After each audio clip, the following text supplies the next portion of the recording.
My family laughed at my dreams and left me homeless. Years later, they begged me for help. Life, in its intricate tapestry, often weaves threads of irony so profound, they defy the very logic of expectation. This is a story of such a thread, pulled taut between arrogance and quiet determination, culminating in a reckoning that few could have foreseen. A reckoning where the one cast out became the one who held all the keys. The air in Orion's office, meticulously curated for both efficiency and comfort, was thick with unspoken tension. The room itself was a study in subtle power, walls of polished concrete softened by warm, indirect lighting, bespoke furniture crafted from sustainable timber, and the quiet hum of advanced, invisible technology managing its climate. Floor-to-ceiling windows offered a breathtaking panorama of the sprawling cityscape, a vibrant testament to modern ambition. Orion, impeccably dressed in a tailored, yet comfortable, dark suit, sat behind a large, minimalist desk made of reclaimed metal and glass. His posture was relaxed, yet his presence commanded the vast space. Two figures, Theron and Seraphina, stood awkwardly before him. Theron, once imposing in his broad-shouldered suits and confident stride, now seemed diminished, his expensive suit rumpled, his tie askew, a telltale sheen of perspiration on his forehead.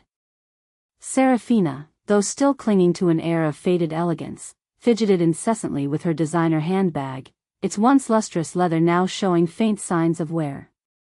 Her usual disdain, a mask of superiority she had worn for decades, was replaced by a visible, gnawing anxiety that flickered in her darting eyes as she took in every detail of the opulent yet unfamiliar surroundings. Theron, his older brother, cleared his throat, a sound hollow and uncertain in the vast space, a stark contrast to the booming pronouncements Orion remembered from their youth.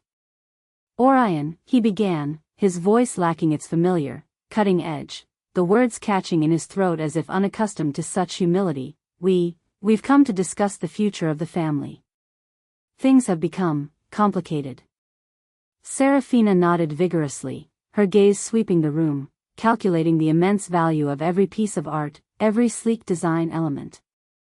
They spoke of rescue, of a last hope, their words laced with a condescension born of ingrained habit, a pretense of offering a benevolent hand, even as their circumstances screamed desperation. They truly believed they were offering him a path back into their orbit, a chance at redemption from his perceived failures, a lifeline thrown from their own sinking ship, even as they came, hat in hand, seeking one from him. Orion watched them, a silent observer of their unraveling. Orion simply listened, his posture relaxed, a faint, almost imperceptible smile playing on his lips. His gaze, calm and unwavering, held a depth of understanding that thoroughly unsettled them. He saw the years of unearned privilege etched on their faces, now overlaid with the stark lines of fear and confusion. There was no triumph in his eyes, no bitterness, only a quiet, undeniable authority that radiated from him like a palpable force. He remembered the sting of their past words, the coldness of their dismissal, but that memory no longer held any power to incite anger or resentment within him. He saw a man who had weathered storms, not crumbled beneath them, a man who had rebuilt himself from the very foundation they had sought to destroy. He had faced true desolation, real hardship, and emerged not just intact, but stronger, purer in his purpose.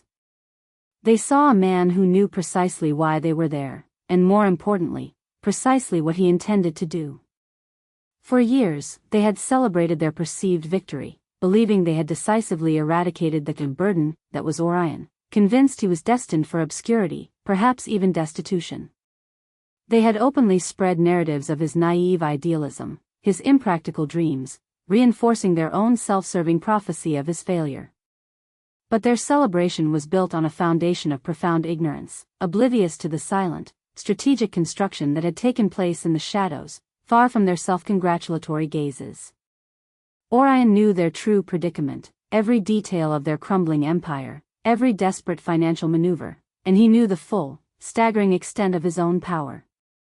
The tables, unbeknownst to them, had not merely turned, they had been completely overturned, and the grand reveal of this inversion was merely moments away.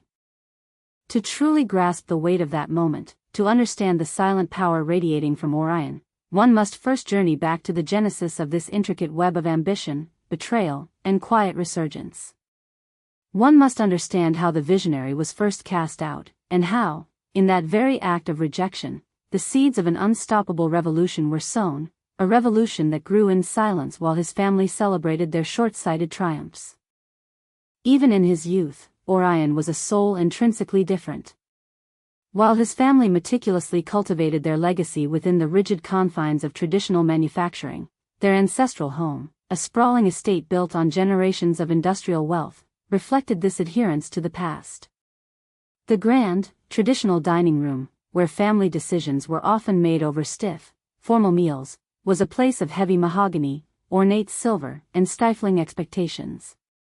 It was here, amidst the gleaming chandeliers and severe portraits of his unsmiling forebears, that his mind soared beyond, envisioning a world where progress harmonized with sustainability. He saw waste as a tragic missed opportunity, innovation as a means to heal, not just to profit. His ideas, renewable energy solutions, closed-loop manufacturing, sustainable resource management, were not mere hobbies, they were the very bedrock of his being. He would sketch intricate designs on napkins during dull family gatherings, his eyes alight with passion. He spoke of vast solar farms powering entire cities with clean, limitless energy, of recycling processes that eliminated landfills entirely by transforming waste into valuable new materials, of materials designed to be perpetually renewed, creating a truly circular economy. To him, these were not abstract concepts, not fleeting pipe dreams, but tangible blueprints for a better future, meticulously crafted in his mind, often late into the night, long after the rest of the family had retreated to their conventional comforts. He saw a future that they were simply too blind to envision, or perhaps, too comfortable to embrace. But within the hallowed, often stifling, halls of the family estate, his vision was not merely misunderstood, it was actively scorned. Theron, the eldest, had inherited not just the family's sprawling manufacturing empire but also its entrenched, unyielding dogma. He was a businessman of the old guard, a shrewd operator who valued immediate profit margins over long-term environmental foresight, the kind of man who believed that if a machine wasn't belching smoke, it wasn't making money. To Theron, Orion's sustainable living concepts were not just impractical, they were an affront to their very identity, a naive, even childish, distraction from the serious pursuit of wealth. He saw Orion's idealism as a direct threat to the established order, a challenge to his authority as the patriarch in waiting. Orion, Theron would often scoff during tense family dinners, his voice laced with patronizing derision, "Your head is in the clouds. We deal in steel and concrete, not pixie dust and sunbeams. These visions of yours are financially unsound, utterly ridiculous, and frankly, a waste of perfectly good intellectual energy that could be applied to real business." He would dismiss Orion's earnest explanations with a wave of his hand, often turning to their parents with a look that plainly said, "See what I have to put up with?" He had inherited a company resistant to change, and he reinforced that resistance, believing tradition was strength, not a gilded cage. Serafina, their sister, was equally dismissive, though her motivations stemmed from a different, perhaps more superficial, wellspring. Obsessed with social standing and the pristine veneer of their family name, she saw Orion's unconventional pursuits not as visionary, but as a potential source of deep embarrassment. Her world revolved around exclusive galas, carefully curated charity events, and the delicate dance of social hierarchy. She feared his hippie ideas, his earnest talk of closed-loop systems and ethical production, would tarnish their esteemed reputation, make them the subject of hushed whispers at exclusive events, or worse, render them unfashionable. "Darling," she would coo, though her eyes held a cold, calculating glint, as if weighing his worth against an invisible ledger, "can't you find something more suitable? Perhaps an investment banking role? Something that doesn't scream poverty and protest?" She openly ridiculed him, viewing him not as a brilliant, forward-thinking individual, but as a burden, a drain on their resources, and an indelible stain on their carefully constructed facade of perfection. She often made cutting remarks about his worn clothes or his preference for public transport, subtle digs designed to reinforce his perceived failure within their opulent world. They saw him as an anomaly, an inconvenient truth in their perfectly ordered world. They believed they were protecting him, guiding him towards a sensible career path, a life of conventional success dictated by Theron's iron will. They saw his defiance not as integrity, but as stubborn foolishness. But Orion's spirit, though bruised by their constant dismissal, was unyielding. He refused to abandon his dreams, to trade his principles for their approval or their perceived security. He had tried to explain, to compromise, to find common ground, but their minds were closed, their vision narrow. This defiance, this steadfast refusal to conform, became the catalyst for their ultimate act of estrangement. The family, united in their short-sightedness and led by the formidable duo of Theron and Seraphina, orchestrated his quiet expulsion. It was a cold, calculated affair, not a fiery argument. They cut off his financial support, systematically denied him any share in the family's vast assets, including a small trust fund Orion believed was rightfully his, and, with a chilling finality, effectively cast him out. He was left without a home, without a safety net, and with nowhere to turn, save for the untamed wilderness of his own ambition. The parting words, delivered by Theron with a chilling lack of emotion, echoed in Orion's mind for years, a mantra of their disdain. "You have made your bed, Orion. Now lie in it. Do not expect us to clean up your mess." Seraphina merely watched, a triumphant glint in her eyes, believing they had finally rid themselves of their embarrassing problem. Alone and destitute, the sting of their betrayal was a raw, festering wound, yet it was also, paradoxically, the fuel that ignited an unquenchable fire within him. He remembered cold nights sleeping on park benches, the gnawing hunger, the constant rejections from banks and small business loans who saw only a young man with radical ideas and no collateral. But through it all, his only companions were the tattered blueprints for his groundbreaking sustainable energy solutions and the burning conviction that his vision was not just viable, but essential. This was Orion's secret weapon, not a hidden ally or a forgotten treasure map, but the profound, unyielding belief in his own capabilities, forged in the crucible of isolation and rejection. It was the absolute clarity of his purpose, unburdened by the expectations or constraints of a family that had consistently sought to stifle him. He had nothing left to lose, and everything to gain, driven by a quiet resolve to prove not to them, but to himself, the inherent worth of his dreams. Every setback, every closed door, every condescending laugh, only served to harden his resolve, sharpening his focus. He learned to trust his own judgment above all else. He began from absolute zero. Not just financially, but emotionally. He systematically dismantled the narratives of inadequacy they had imposed upon him, replacing them with a quiet, unwavering confidence. He engaged in deep self-reflection, understanding that their dismissal stemmed from their own limitations, not his. This was the true preparation, the forging of the man who would one day sit calmly across from his desperate siblings, holding all the power, a power built not on inherited privilege, but on sheer, unadulterated will and vision. Years passed, measured not by the ticking of a clock, but by the relentless, often grueling, march of progress. Orion, fueled by the bitter memory of their betrayal, channeled every ounce of his hardship into building his company from the ground up. There were no grand pronouncements, no public declarations of revenge. His plan was not a scheme of retribution, but a quiet, methodical ascent. It was a strategy of relentless innovation, of tireless dedication, of solving problems that others deemed insurmountable. He reinvested every meager profit, slept on the floor of his first tiny workshop, a repurposed garage that smelled of solder and ambition, and meticulously refined his sustainable energy solutions. He sought out like-minded individuals, a small but fiercely loyal team who believed in his vision when no one else would.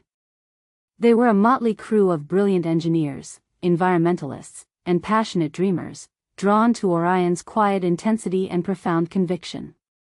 They were the true architects of his silent revolution, building, iterating, and perfecting, far from the critical gaze of the world that had once dismissed him. Their shared purpose formed a bond stronger than any familial tie Orion had known. While Orion toiled in focused obscurity, a starkly different drama unfolded in the gilded cages of his estranged family. Theron's traditional manufacturing business, once a behemoth that dominated the market, began to creak under the weight of its own inertia. Resistant to change, dismissive of emerging technologies, and plagued by a series of ill-advised expansions and financially reckless decisions, its foundations slowly began to crumble. Theron had invested heavily in outdated machinery, bought struggling competitors in declining sectors, and refused to diversify. The market shifted, consumer demands evolved towards greener, more efficient products, and Theron, trapped in his rigid, old-world mindset, failed to adapt.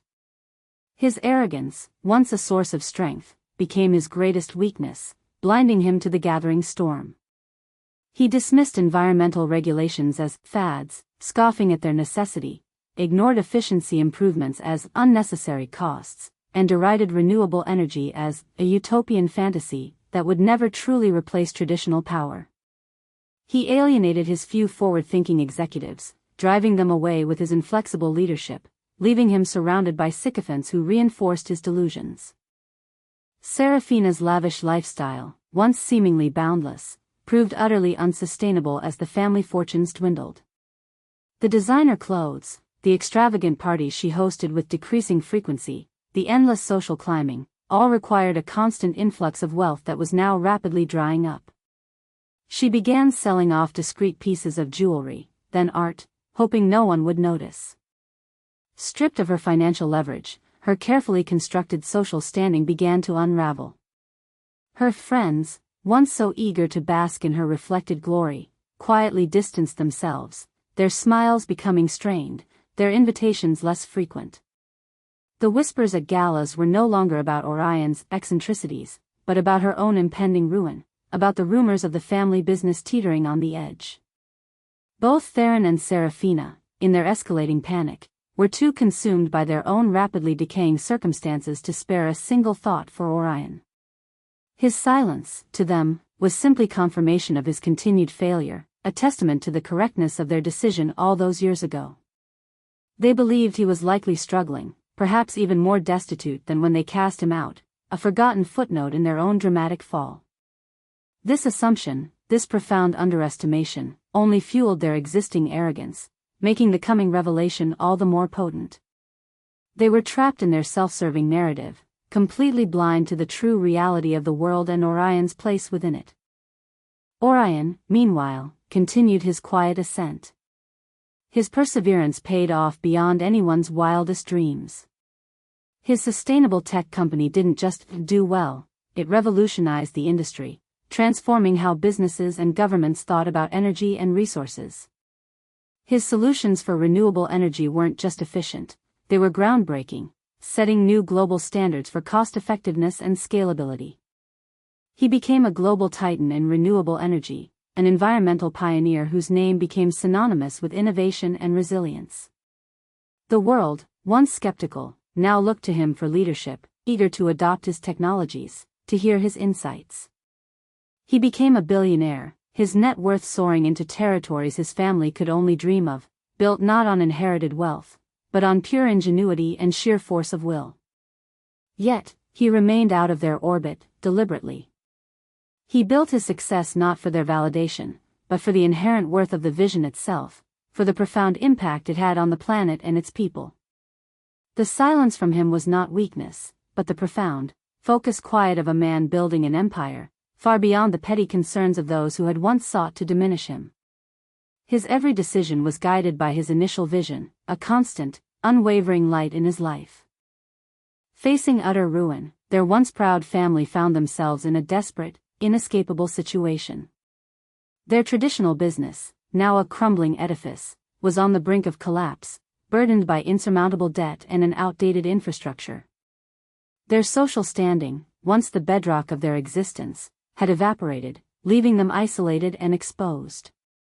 Having exhausted all other options, having pleaded with every financier and every distant relative, a sudden, almost reluctant, memory surfaced: Orion. The failure they had so cruelly cast aside.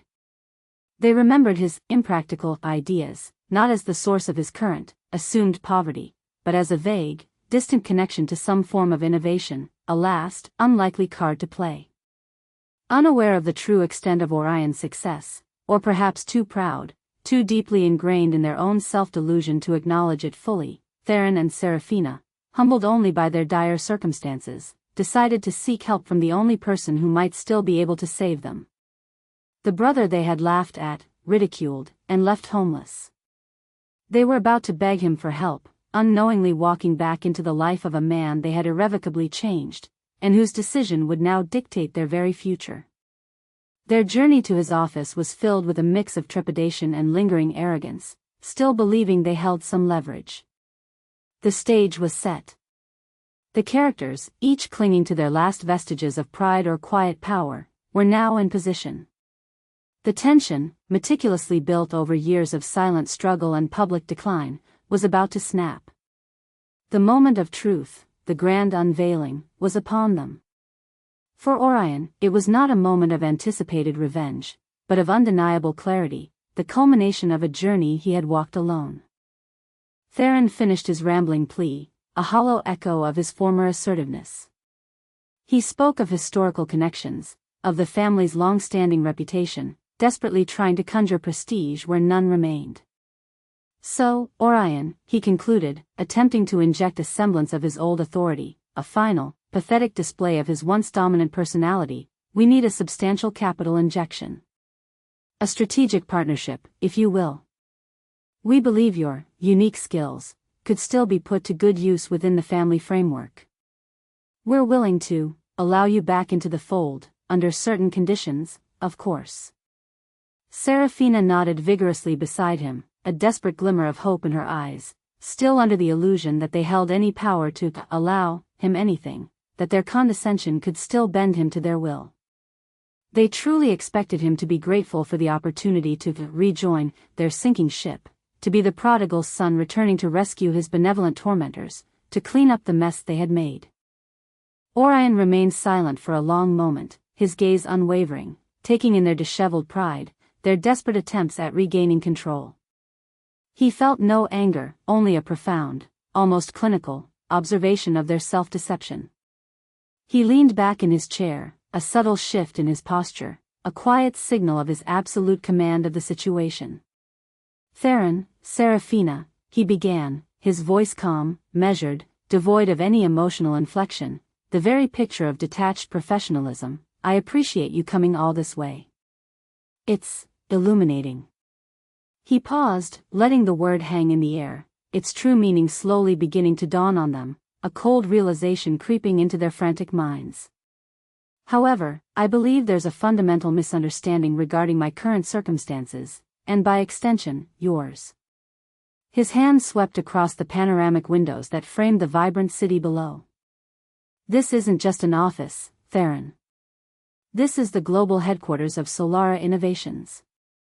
The building you passed on the way in, the one with the integrated solar facade and the vertical gardens, almost blending into the skyline with its living walls? That's our primary R&D facility, where over 2,000 of the world's brightest minds are currently developing the next generation of sustainable technology. The one visible on the horizon, glowing faintly with its self-sustaining energy grid, a beacon of clean power in the urban sprawl? That's our primary manufacturing plant for the next generation of energy storage solutions, producing enough power systems to electrify entire regions. Their faces, initially etched with confusion, slowly contorted into expressions of disbelief, then dawning horror. Theron's jaw sagged, his mouth agape, as if attempting to swallow the impossible truth. Seraphina's hand flew to her mouth, her eyes wide, her carefully applied makeup unable to conceal the sudden, utter shock that drained the color from her face. Orion continued, his voice maintaining its level, almost academic, tone, as if reciting statistics from a financial report. We currently hold over 70% of the global market share in sustainable energy infrastructure. Our technology powers entire cities, provides clean water to remote villages previously reliant on fossil fuels, and has completely revolutionized industrial efficiency across 3 continents. Our valuation last quarter surpassed $200 billion, a figure that continues to climb daily. I, personally, am listed as the sole proprietor and CEO, and as of the last Forbes review, my personal net worth positions me amongst the top 5 wealthiest individuals in the world, a status built entirely on the very impractical visions you once so vehemently ridiculed." As he spoke, he gestured towards a discrete display screen on his desk, which silently activated, showing a live, global map dotted with thousands of Solara Innovations projects, alongside rapidly scrolling financial figures that dwarfed anything their family company had ever achieved, numbers that were almost incomprehensible in their scale. The screen also showed a live feed of his company's stock price, soaring ever higher, a stark contrast to the plummeting value of their own family's dying enterprise. The silence that followed was deafening, broken only by the faint, almost imperceptible hum of the advanced climate control system, a testament to Solara's own technology. Theron and Serafina stood transfixed, their faces pale, their carefully constructed reality shattering around them like fragile glass. They had expected to find him in a struggling startup, perhaps even an unkempt apartment, desperate for their generosity. Instead, they stood in the sanctum of a global titan, a man who commanded more wealth and influence than their entire lineage combined. The failure they had cast out had not merely survived, he had soared, reaching altitudes they couldn't even comprehend, let alone reach. The truth, delivered with such quiet confidence, struck them not as a bombastic explosion, but as a chilling, inescapable freeze, an icy grip on their hearts. They were completely, utterly unprepared. The roles were not just reversed, they were inverted to a degree that was almost comedic in its tragic irony, a cosmic joke played out in the most luxurious of settings. This was not just Orion's success, it was the embodiment of every dismissive word, every cruel act, every moment of doubt they had cast upon him. His entire being now radiated the quiet power of vindication, a testament to the unyielding spirit they had tried so hard to break. And now they, the once proud arbiters of his fate, stood before him as supplicants, utterly exposed and utterly powerless. The immediate aftermath of Orion's reveal was a maelstrom of raw, unvarnished human emotion. Theron, his face a mask of shock and disbelief, staggered backward, almost tripping over his own feet, his imposing frame suddenly appearing frail and unsteady. "No, no, this can't be," he stammered, his voice hoarse, a stark contrast to his usual booming authority. "This is impossible. We assumed, that your ventures were small-scale, niche, a hobby at best." His words trailed off, the weight of their profound misjudgment crushing him, the full, horrifying realization of his folly descending upon him like a heavy shroud. The man he had dismissed as a dreamer, a financial liability, now held the power to not only save, but utterly destroy, everything he had ever known, everything his family name represented. His carefully constructed world, built on decades of conventional business and dismissal of anything new, crumbled before his eyes. Serafina fared no better. Her carefully composed facade crumbled, revealing a torrent of shame and desperation that she could no longer hide. Tears welled in her eyes, not of empathy for Orion, but of bitter, self-pitying regret for their own lost fortunes, for the social standing that had evaporated, for the life of luxury that was now a distant dream. "Orion, please," she choked out, her voice a desperate plea, thick with unshed tears, "you can't let us fall. The family name, our legacy. It's all we have left." The irony of her appeal, referencing the very family name she had once feared he would shame, the legacy she had so readily cast him out of, was not lost on Orion. Their begging was not born of genuine remorse, of a recognition of past wrongs, but of sheer, unadulterated panic, a desperate attempt to cling to any remaining shred of their former lives. They saw him not as a brother, but as a last, desperate resource, a means to avert their own personal apocalypse. Orion listened, his expression unchanging, a testament to the years he had spent building not just a company, but an internal fortress of calm, an emotional resilience that shielded him from their pleas. He allowed their desperate words to wash over him, reflecting on the coldness of their past actions, the casual cruelty with which they had dismissed his very existence. He remembered the precise date they had cut off his funds, the lawyer's cold letter, the empty apartment he was forced to leave. The family name, Serafina, he responded, his voice still level, each word delivered with precision, was something you were all too willing to tarnish when it suited you, wasn't it? When it was expedient to cast me out, to deny my very existence within it, that name seemed to hold little value beyond its public perception. As for legacy, Theron, your legacy was built on resistance to change, on short-sighted profit, and on a complete disregard for the very future I dedicated my life to building, the very future that is now clearly upon us. He paused, letting his words sink in, each one a precise, surgical strike at the core of their pride, puncturing their remaining illusions. He then presented them with a stark reality, devoid of sentimentality, a cold, hard business assessment. Your company, Theron, is not just financially distressed, it is fundamentally obsolete. Its infrastructure, its processes, its very business model, are antithetical to the direction the world is moving. To inject capital into it would be akin to propping up a collapsing skyscraper with toothpicks. It would be a disservice to my investors, to my employees, and to the principles upon which Solara Innovations was founded. We do not invest in the past, but in the future, in sustainable solutions that genuinely benefit society.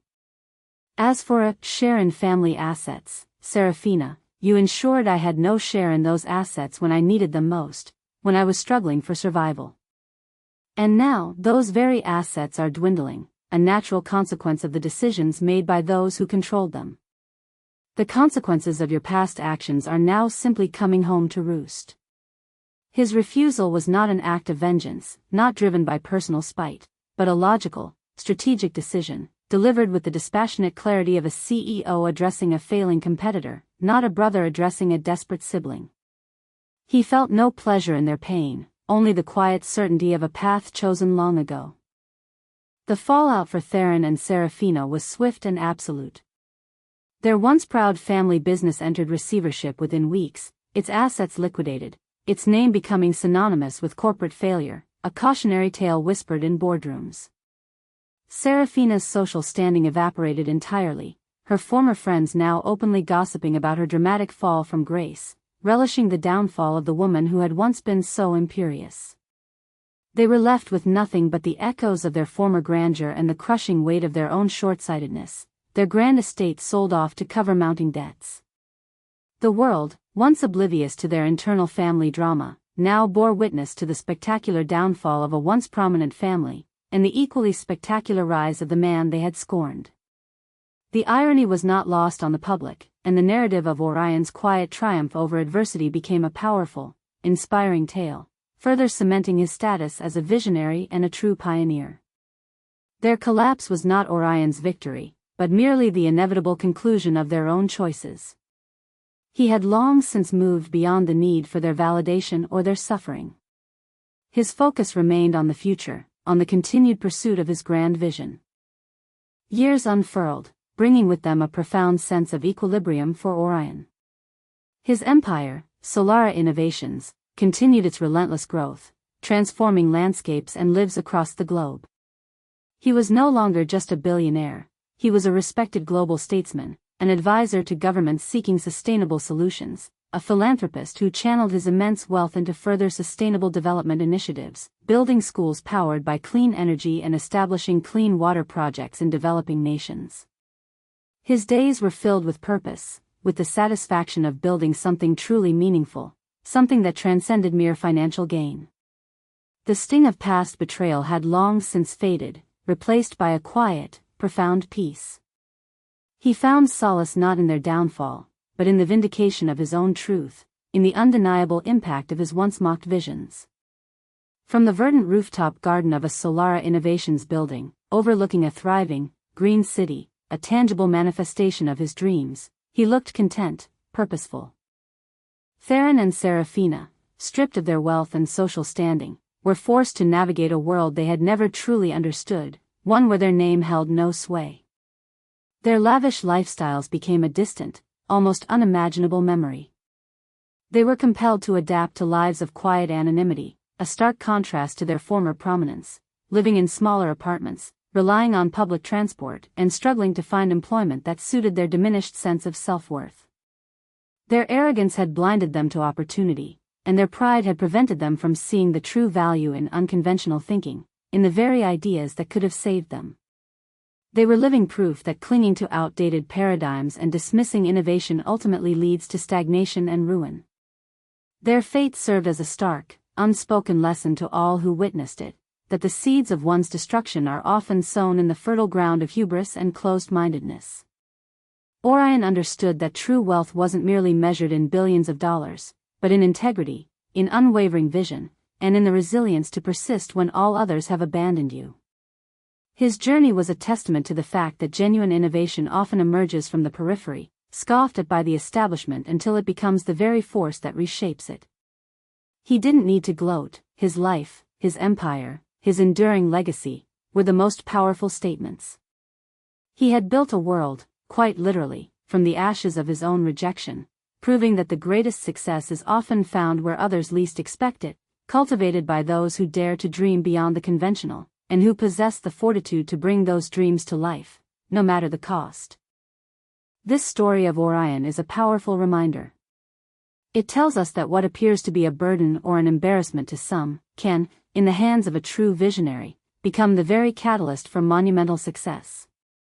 It teaches us that the most profound wisdom is often found not in adherence to tradition, but in the courage to challenge it, to innovate, and to remain steadfast in one's convictions, even when cast aside. The greatest revenge is not an act of malice, but an act of unparalleled self-creation and enduring achievement. Orion's journey is but one of many powerful tales of justice and life lessons we explore on this channel. If you found inspiration in his quiet resilience, and if you believe in the power of vision against adversity, then make sure you don't miss our next story. Hit that subscribe button and ring the notification bell so you're always the first to know when a new narrative of triumph unfolds. Now, we turn to you, our incredible audience. Have you ever faced such profound ingratitude or dismissal, only to quietly build your own path to success? Or perhaps, have you witnessed someone else's journey of quiet triumph after being cast aside? Share your thoughts and experiences in the comments below. We'd love to hear your perspective. Until next time, keep dreaming, keep building, and never let anyone dim your light.